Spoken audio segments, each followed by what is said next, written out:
ये हमारी क्रिएटिव उम्र और हमारी क्रिएटिविटी का सामर्थ्य अगर एवरेज हिंदुस्तान में 6 घंटे स्क्रीन पर जाए तो ये बहुत चिंता का विषय है।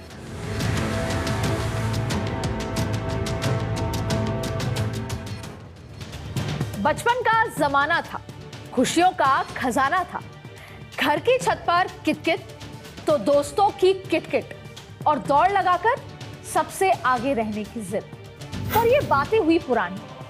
अब जेनजी वाले दौर में बदल गई सारी कहानी। घर घर में इंटरनेट है, मोबाइल सबका फेवरेट है और इसके एक नहीं कई सारे साइड इफेक्ट हैं। मदुरई में रहने वाले 19 साल के कॉलेज छात्र विघ्नेश ने सुसाइड कर लिया।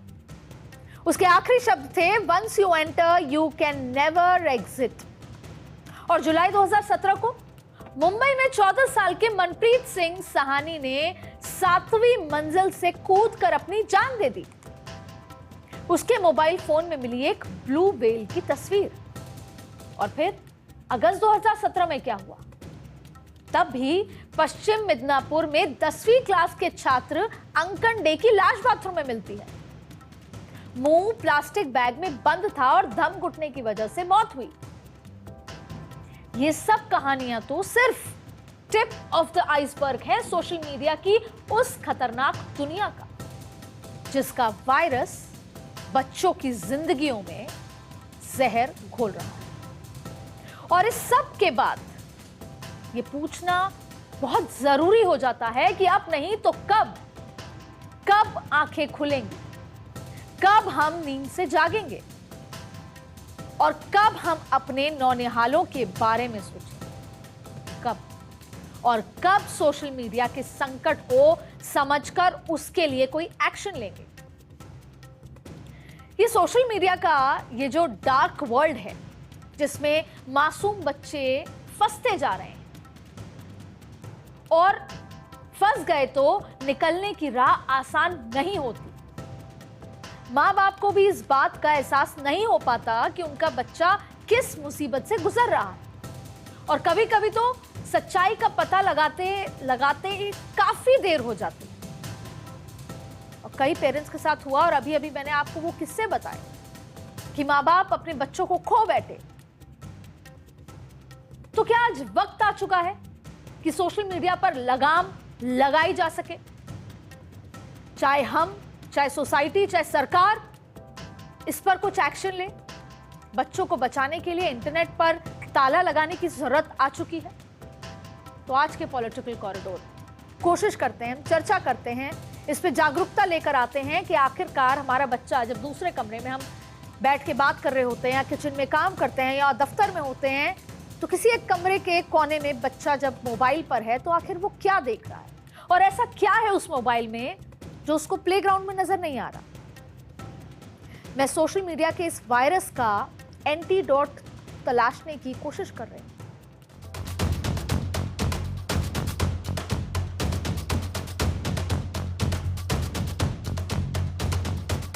This is the day when Australian families are taking back power from these big tech companies, and they're asserting the right of kids to be kids and for parents to have greater peace of mind.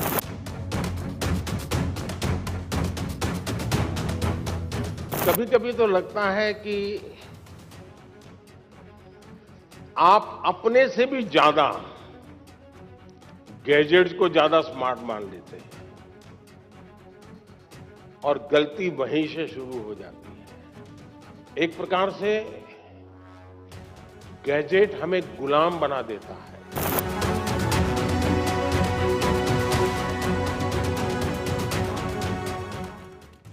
Social media पर पाबंदी का permanent dose देने की ये बात आज इसलिए भी उठ रही है क्योंकि बीते 10 दिसंबर को ही ऑस्ट्रेलिया वो पहला देश बना है जिसने बच्चों के सोशल मीडिया इस्तेमाल को लेकर रोक लगा दी है।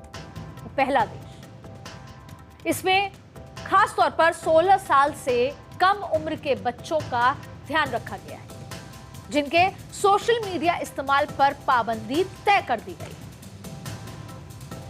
ये बात अलग है कि बहुत डिबेट हो चुकी है, इस पर डिबेट छिड़ चुकी है कि ये सही है गलत है, लेकिन 10 सोशल मीडिया प्लेटफॉर्म को ऑस्ट्रेलिया सरकार ने निर्देश दिए हैं जिसमें 16 साल से कम उम्र के बच्चों के लिए प्लेटफॉर्म को बंद करने के लिए कह दिया गया है और इसके लिए एज वेरिफिकेशन की व्यवस्था शुरू करने के निर्देश दे दिए गए और किसी न्यू यूजर की उम्र 16 साल या उससे ज्यादा हो, इस बात का ध्यान रखने के लिए कड़े निर्देश। ऑस्ट्रेलिया सरकार ने ना सिर्फ बच्चों के सोशल मीडिया इस्तेमाल पर पाबंदी लगाई है, बल्कि टेक कंपनियों को भी यह जिम्मेदारी दे दी है कि वो बच्चों को साइटों तक पहुंचने से रोकें, फिल्टर हों। ऑस्ट्रेलिया सरकार के इस फैसले का असर जेनजी और टीनेजर्स पर सबसे ज्यादा होगा और ये वही टीनेजर्स हैं जिनको अनजान लोग सबसे ज्यादा टारगेट करते हैं। ऑस्ट्रेलिया को अपने देश में यह कानून इसलिए लाना पड़ा क्योंकि वहां 10 से 15 साल के 96% बच्चे सोशल मीडिया का इस्तेमाल कर रहे हैं। यह आंकड़ा आप देखिए कि 10 से 15 साल के बच्चे 96% सोशल मीडिया पर हैं और जिसमें हर 10 में से 7 बच्चों तक हानिकारक कंटेंट पहुंचता है और सोशल मीडिया से जुड़े 50% बच्चे साइबर बुलिंग का शिकार हो रहे हैं। 57% बच्चों को ऑनलाइन हेट का सामना करना पड़ता है, यानी उन तक नफरती बातें पहुंचती हैं उस उम्र में जब नहीं पहुंचनी चाहिए, जब उनको पता नहीं है कि इसे डील कैसे करना है। और 24% बच्चे ऑनलाइन उत्पीड़न का शिकार हो रहे हैं। इसलिए ऑस्ट्रेलिया वो पहला देश बना जिसने रोक लगाई। अब जाहिर है इन बच्चों को सोशल मीडिया के इस धीमे जहर से बचाने के लिए कोई ना कोई कदम तो उठाना जरूरी था, तो ऑस्ट्रेलिया सरकार ने सोशल मीडिया पर एज वेरिफिकेशन का बैरियर लगाने का फैसला लिया। ऑस्ट्रेलिया के बाद यूरोप के कई देशों में बच्चों को ध्यान में रखते हुए सोशल मीडिया पर रेगुलेशंस की भी तैयारी की जा रही है, पर हमारे देश में इस गंभीर समस्या को लेकर उतनी चिंता नहीं दिखाई जा रही जितनी शायद होनी चाहिए।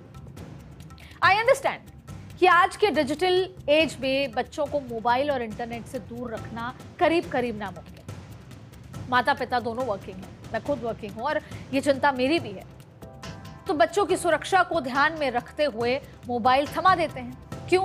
क्योंकि मैं काम कर रही हूं, मैं घर फोन करूंगी तो बच्चा फोन उठा लेगा, बात हो जाएगी, कनेक्ट कर पाएंगे। लेकिन उस बीच में क्या, जब मैं उससे दूर हूं बच्चे से और बच्चा मोबाइल पे क्या कर रहा है, इंटरनेट अवेलेबल है, फोन अवेलेबल है, स्कूल ऑनलाइन क्लासेस, आजकल आप देखा होगा कि on end of online classes रहती हैं, होमवर्क ऑनलाइन दिया जाता है। पर सवाल यह है कि फिर बच्चों को सोशल मीडिया के अनसोशल प्रभावों के प्रति जागरूक कैसे किया जाए। जब मैं बच्चों से अगर बात करना चाहती हूँ तो व्हाट्सएप पे करूंगी, फोन पे करूंगी, स्कूल का होमवर्क फोन पर है, तो कैसे किया जाएगा। ये सिर्फ वक्त की जरूरत नहीं है, हमारे लाडले लाडलियों को बचाने की जंग है। और मैं ऐसा क्यों कह रही हूं वो आप इन आंकड़ों से समझिए। सेल्फी ट्रेंड यानी कि खतरनाक जगहों पर सेल्फी लेने की होड़ में भारत के अंदर 2014 से 2025 के बीच 214 लोगों की मौत हो चुकी। और इसी तरह खतरनाक टास्क वाली online game blue whale challenge एक वक्त में बहुत सुर्खियां बटोर चुकी है और उसकी वजह से भारत के अंदर 130 टीनेजर्स ने अपनी जान गंवा दी। ब्लैकआउट चैलेंज यानी कि बेहोश होने तक अपनी सांस रोकने वाला ट्रेंड और उसकी वजह से 10 मासूमों की जान जा चुकी है। और ये आंकड़े सिर्फ वो हैं जो रिपोर्ट में हैं, असल संख्या इससे कहीं ज्यादा मानी जाती है। मैं यहां आंकड़ों में उलझाने नहीं चाहती आपको, क्योंकि मैं समझती हूं कि आज करीब करीब हर पेरेंट बच्चों के बीच सोशल मीडिया के बढ़ते असर को लेकर चिंतित है।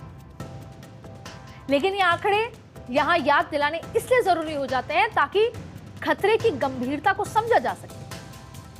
आज भारत में 9 से 13 साल के 49% बच्चे 3 घंटे से ज्यादा इंटरनेट इस्तेमाल करते हैं और 40% से ज्यादा बच्चों को इसकी लत लग चुकी है। आपने देखा होगा, हॉलिडे पे लेके जाइए आप बच्चों को, पहले क्या होता था, हम जब जाते थे तो ट्रेन के बाहर देखते थे ट्रेन में क्या हो रहा है। आपको आज भी वो तस्वीरें याद होंगी जब बचपन में वैष्णो देवी जाते थे, नानी के घर जाते थे, ट्रेन बस में क्या माहौल होता था, कौन कैसे बात करता था। लेकिन अब बच्चे एकदम फोन में होते हैं, उनका मुंह झुका है परमानेंट। आप किसी रेस्टोरेंट लेके जाइए, आप घर में डाइनिंग टेबल पे खाना खिलाइए, वो बिना आईपैड फोन देखे या टीवी देखे खाना नहीं खाता। और वो छोटे बच्चे से लेकर 13-14 साल के बच्चों की बात कर रहे हैं। आप सिर्फ प्लेट दे दीजिए खाने की, अगर फोन नहीं है तो वो नहीं खा पाएगा। तो इस हालात के बीच ये गंभीरता, ये बात करनी बेहद जरूरी हो जाती है, जिनका ज्यादातर वक्त जो बच्चों का यूट्यूब पे गुजरता है, वीडियो या OTT पर गुजरता है। और अमेरिका के डिपार्टमेंट ऑफ हेल्थ की रिसर्च ये कहती है कि जो बच्चे और टीनेजर्स 3 घंटे से ज्यादा इस्तेमाल कर रहे हैं मीडिया पर, ये समय सोशल मीडिया पर बिताते हैं, उन्हें डिप्रेशन और एंग्जाइटी का खतरा 2 गुना बढ़ जाता है। आपने देखा होगा, अनईजी हो जाते हैं अगर बहुत देर तक मोबाइल ना हो। और बच्चे क्यों, आप और हम जब तक इंस्टाग्राम पे नहीं जाते, ट्विटर पे नहीं जाते, सोशल मीडिया के किसी प्लेटफॉर्म पे नहीं जाते, हम खुद 20-30 मिनट नहीं गुजार पाते हैं। और इतना ही नहीं, डेटा तो यह भी कहता है कि 13 से 17 साल के करीब 62% बच्चे 3 घंटे से ज्यादा समय बिताते हैं इंटरनेट पर। और 61% में इंटरनेट की लत देखी गई है। इनका ज्यादातर वक्त इंस्टाग्राम या गेमिंग में गुजरता है। फिर 71% शहरी बच्चों के हाथ में पूरे दिन स्मार्टफोन रहता है। और भारत में 38% बच्चे साइबर बुलिंग का शिकार हो जाते हैं। अच्छा, आज क्या कीजिएगा, आप घर जाइएगा और एक बार अपने बच्चे से कहिएगा कि 3 दिन के लिए फोन नहीं दे रहे। आप उनका चेहरा देखेंगे तो आपको लगेगा कि कुछ एंग्जाइटी हो गई है, नर्वसनेस हो गई है। ये आपके हमारे सबके घर की कहानी। और यहां दर्शाता है कि कुछ तो है जो एडिक्शन हो गया है, कि फोन नहीं हुआ तो ना जाने क्या हो जाए। अमेरिका के department of health and human services की रिसर्च तो ये बता रही है कि 13 से 17 साल के 46% टीनेजर्स का मानना है कि सोशल मीडिया उन्हें और बुरा महसूस कराता है। सोशल मीडिया पर कई ऐसे लोग भी होते हैं जो कम उम्र के बच्चों को टारगेट करते हैं, उनका इस्तेमाल करके उनको ब्लैकमेल करते हैं, झूठ के जाल में फंसाते हैं और उनसे पैसे तक ठगते हैं। और इन सब बातों को साबित करता है WHO का एक सर्वे, जो सर्वे हुआ था सितंबर 2024 में। और इस सर्वे में 44 देशों के 11, 13 और 15 साल के लगभग 2.25 लाख से ज्यादा बच्चों को शामिल किया गया था, जिसमें शामिल हैं 11% बच्चों ने माना कि सोशल मीडिया की वजह से उन्हें कई तरह की समस्याएं हुई। सर्वे में शामिल 13 से 17 साल के 46% लड़कियों ने यह बताया था कि सोशल मीडिया ने उन्हें अपनी बॉडी को लेकर बुरा महसूस कराया। और 64% बच्चों ने बताया कि वो रोज साइबर बुलिंग का शिकार होते हैं। और 10 में से 6 लड़कियों ने यह बताया था कि सोशल मीडिया पर किसी अजनबी ने उनसे इस तरह की बात की जिससे उन्हें बड़ा अजीब महसूस हुआ। दुनिया के अलग अलग देशों में बच्चों पर सोशल मीडिया के बुरे असर को रोकने के लिए कई नियम लागू किए गए। जैसे साल 2023 में ब्रिटेन में ऑनलाइन सेफ्टी एक्ट पारित किया गया, जिसे साल 2025 से लागू किया गया। और इसके बाद से सोशल मीडिया कंपनियों पर सख्ती बढ़ा दी गई। नाबालिगों को हानिकारक सामग्री से बचाने के लिए कंपनियों को उम्र आधारित उपाय करने जरूरी हो गए। हालांकि सोशल मीडिया के इस्तेमाल के लिए ब्रिटेन ने अभी कोई उम्र सीमा निर्धारित नहीं की गई। चीन के साइबर स्पेस रेगुलेशन ने एक माइनर मोड सिस्टम लागू किया है और इसके तहत उम्र के आधार पर स्क्रीन टाइम सीमित करने के लिए डिवाइसेस में और एप्स में भी खास तरीके से ध्यान रखा गया है। एप्स को खासा तरीके से कंट्रोल का विकल्प दिया गया है। और डेनमार्क ने इसी साल नवंबर में घोषणा की है कि वहां 15 साल के कम उम्र के बच्चों के लिए सोशल मीडिया के इस्तेमाल पर प्रतिबंध लगाया जाए। हालांकि इसमें 13 साल तक के बच्चों को के जो पेरेंट्स हैं वो उनसे इजाजत ले सकते हैं कुछ प्लेटफॉर्म्स तक पहुंचने की छूट मिली। और डेनमार्क के ज्यादातर राजनीतिक दलों ने संसद में औपचारिक मतदान से पहले इस प्रस्ताव का समर्थन करने की घोषणा की। और मलेशिया ने भी इस साल नवंबर में घोषणा की है कि वो साल 2026 से 16 साल से कम उम्र के यूजर्स के लिए सोशल मीडिया के इस्तेमाल पर प्रतिबंध लगाए। कितने सारे देश जो ये तैयारी कर रहे हैं, करना चाहते हैं, प्रतिबंध लगाना चाहते हैं। जैसे फ्रांस ने साल 2023 में एक कानून पारित किया जिसके अनुसार 15 साल से कम उम्र के बच्चों को सोशल मीडिया अकाउंट बनाने के लिए पेरेंट्स की सहमति लेनी जरूरी हो। लेकिन फिलहाल तकनीकी जटिलताओं के चलते से लागू करने में परेशानी आ रही है। और जर्मनी में फिलहाल 13 से 16 साल के किशोर जो है सोशल मीडिया का इस्तेमाल तभी कर सकते हैं जब उनके माता पिता उनकी सहमति दें। लेकिन यहाँ बाल अधिकार के लिए काम कर रहे जो कार्यकर्ता हैं उनका मानना है कि मौजूदा नियंत्रण बच्चों को सोशल मीडिया के इस्तेमाल से रोकने के लिए काफी नहीं है। सरकार को और सख्त कानून बनाने हैं। और इटली में भी 14 साल के कम उम्र के बच्चों को सोशल मीडिया अकाउंट बनाने के लिए पेरेंट्स की अनुमति चाहिए। 14 साल से ज्यादा की उम्र वालों के लिए सहमति जरूरी नहीं है। नॉर्वे सरकार ने अक्टूबर 2024 में प्रस्ताव दिया था कि सोशल मीडिया इस्तेमाल करने की जो कम से कम उम्र को 13 साल से बढ़ाकर 15 साल कर देना चाहिए। 15 साल से कम उम्र के बच्चों को पेरेंट्स की इजाजत लेनी होगी। नॉर्वे सरकार अब 15 साल की न्यूनतम उम्र सीमा को अनिवार्य बनाने के कानून पर काम करना शुरू कर दिया गया है। ऑस्ट्रेलिया में तो 16 साल के बच्चों के लिए सोशल मीडिया पर पाबंदी लगाने का कानून लागू हो चुका है। लेकिन इसके साथ ही एक बहस बच्चों के डिजिटल राइट्स को लेकर भी शुरू हो गई। अब कई लोगों का मानना है कि इस तरह से हम बच्चों को डिजिटली अनपढ़ बना देंगे, तो वहीं एक डर यह भी जताया जा रहा है कि इससे बच्चे सोशल मीडिया के डार्क वर्ल्ड की ओर बढ़ सकते हैं, यानी वो दुनिया जहां पर क्राइम क्रिमिनल मौजूद है उस तरफ आगे बढ़ सकते हैं। तो फिर सवाल यह है कि आखिर बच्चों को इस खतरे से बचाएं कैसे? अगर हम अपना बचपन याद करें तो याद आएगा कि टीवी पर माता पिता के साथ बैठकर गर्भ निरोधक गोलियों का ऐड देखना हमें असहज कर देता था। तब हमारे बाल मन में कई सवाल उठते थे और माता पिता भी ये नहीं समझ पाते थे कि आखिर बच्चों की उस जिज्ञासा को कैसे खत्म किया जाए। लेकिन आज का जेनजी वर्ल्ड है वो सवाल पूछने में पीछे नहीं रहता। लेकिन दिक्कत यह है कि वो ट्राई एंड टेस्ट वाले मोड में रहता है। ये बहुत खतरनाक है।